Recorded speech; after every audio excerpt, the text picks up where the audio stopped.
ఉత్తరప్రభ news కి స్వాగతం.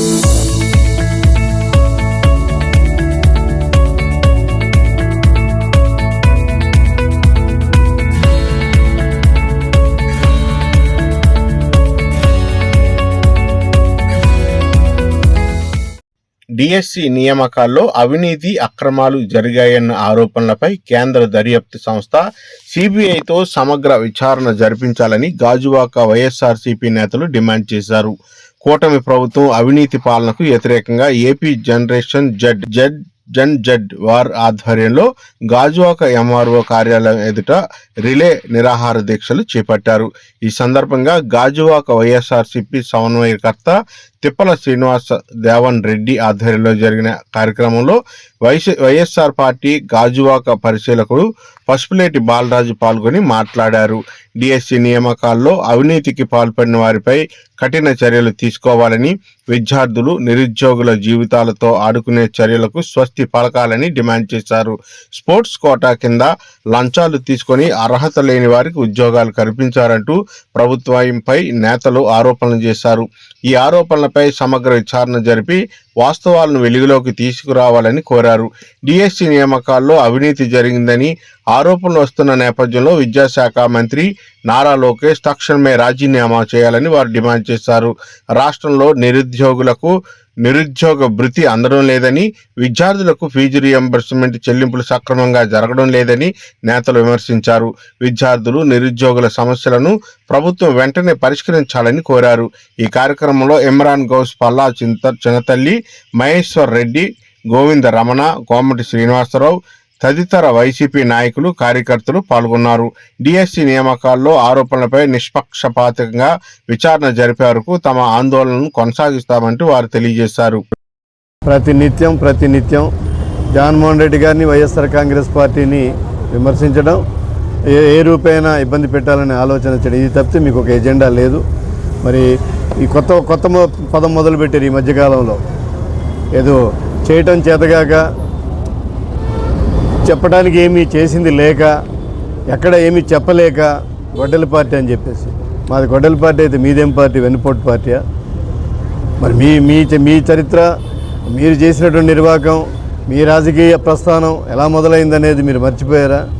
కాబట్టి మేము ఇవన్నీ కూడా ప్రజల్లోకి తీసుకుని వెళతాం.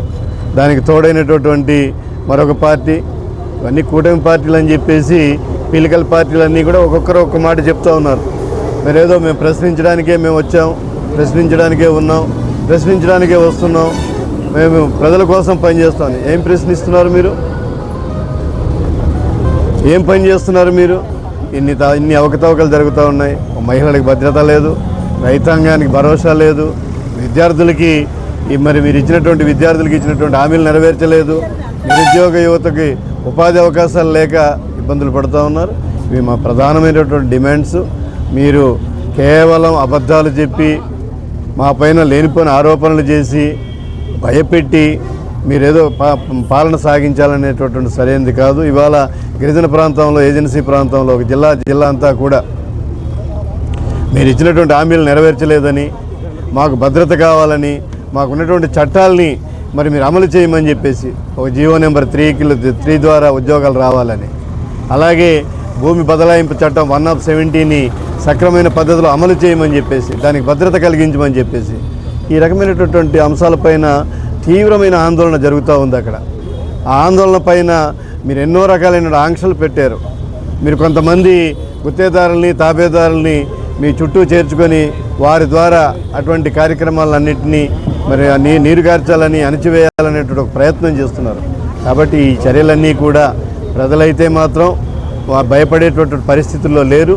ఎన్ని ఆంక్షలు పెట్టినా, ఎన్ని నిర్బంధాలు పెట్టినా కూడా మీరు చేసేటటువంటి ప్రజా వ్యతిరేక విధానాలని వ్యతిరేకిస్తారనేటటువంటిది స్పష్టంగా కనిపిస్తుంది. జగన్మోహన్ రెడ్డి గారికి ప్రజా మద్దతు ఉంది, ప్రజల తాలూకా బలం ఉంది. వారు ఎక్కడికి వెళ్ళినా, ఎన్ని సంవత్సరాలైనా ప్రతిపక్షంలో ఉంటే ప్రజల గొంతుకగా ఉంటారు, అధికార పక్షంలో ఉంటే ప్రజలకు అండగా ఉంటారు, ప్రజలకు కావాల్సిన కార్యక్రమాలు చేస్తారు. ఇది జగన్మోహన్ రెడ్డి గారి యొక్క విధానం, వైఎస్ఆర్ కాంగ్రెస్ పార్టీ విధానం. మరి ఇది రాష్ట్ర వ్యాప్తంగా జరుగుతున్న ఈ 25 డిఎస్సి నియామకాల్లో జరిగిన అవకతవకలపైన గౌరవ మాజీ ముఖ్యమంత్రి వర్యులు వైఎస్ఆర్ కాంగ్రెస్ పార్టీ అధ్యక్షులు శ్రీ జగన్మోహన్ రెడ్డి గారి యొక్క ఆదేశాల మేరకు జరుగుతున్న కార్యక్రమాల్లో భాగంగా గాజువాక నియోజకవర్గంలో సోదరులు రేవంత్ రెడ్డి గారి నాయకత్వంలో ఈ రిలే నిరాహార దీక్షలు చేపట్టడం, మరి దాంట్లో వైఎస్ఆర్ కాంగ్రెస్ పార్టీ శ్రేణులందరూ కూడా ఎంతో ఉత్సాహంగా పాల్గొనడం, ఈ ప్రభుత్వం యొక్క ప్రజా వ్యతిరేక విధానాలని ప్రజల్లోకి తీసుకుని వెళ్ళడానికి ఎంతో ధైర్యంగా, ఇవాళ ఎన్నో ఆంక్షలు ఉన్నా కూడా, ఎన్నో నిర్బంధాలు ఉన్నప్పటికీ కూడా ఈ ప్రభుత్వం చేస్తున్న ప్రజా వ్యతిరేక విధానాలని ప్రజల్లోకి తీసుకుని వెళ్ళడానికి ధైర్యంగా ముందుకొచ్చినటువంటి మా వైఎస్ఆర్ కాంగ్రెస్ పార్టీ శ్రేణులందరికీ కూడా హృదయపూర్వకంగా ధన్యవాదాలు తెలియజేస్తూ, ఒకే ఒక విషయం, ఎన్ని రోజులు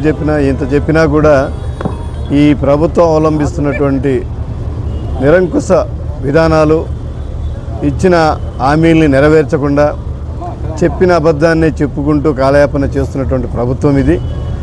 ఈ రోజున ప్రతి గడపకి వెళ్ళి 2.5 సంవత్సరాలకి గడిచింది. ఇవాళ ఈ ప్రజలు ప్రభుత్వాన్ని వ్యతిరేకిస్తున్నారనే దానికి మీరు గడపకి ఇంటింటికి వెళుతున్నటువంటి సందర్భంలో మీకు ఎదురవుతున్నటువంటి ప్రజల నుండి ఎదురవుతున్నటువంటి వ్యతిరేకతే ఒక రుజువు. మరి అది చూసైనా కూడా మీరు ప్రజలకి సేవ చేయడానికి, ఈ రాష్ట్రానికి అభివృద్ధి చేయడానికి, సంక్షేమ కార్యక్రమాలు అందించడానికి, ఇచ్చిన హామీలు నెరవేర్చడానికి సమాయత్తం కావాలని చెప్పేసి సూచిస్తూ ఉన్నాం. మరి మేము ఒకటే అడిగాం, డిఎస్సిలో అవకతవకలు జరిగాయి, అర్హత లేనటువంటి వారికి అందరికీ కూడా ఉద్యోగాలు వచ్చాయి. మీరు స్పోర్ట్స్ కోటా పేరుతో మీ సొంత మనసులో నియామకం చేసుకున్నారు, అర్హత కలిగిన వారికి ఉద్యోగాలు ఇవ్వండి. మీరు చెప్పినటువంటి మాట, ఇచ్చిన వాగ్దానం, నిరుద్యోగ భృతి ఇస్తామన్నారు, అమలు చేయండి. ఏదైతే ఫీజు రియంబర్స్మెంట్ ఉందో, దానికి రావాల్సిన బకాయిలు ఉన్నాయో అవి మంజూరు చేయండి. విద్యా సంస్థల్లో మౌలిక సదుపాయాలు మెరుగుపరచండి. విద్యా సంస్థల్లో ఉన్నటువంటి ఖాళీల్ని భర్తీ చేయండి. ఇవే మా డిమాండ్స్ అన్నీ కూడా.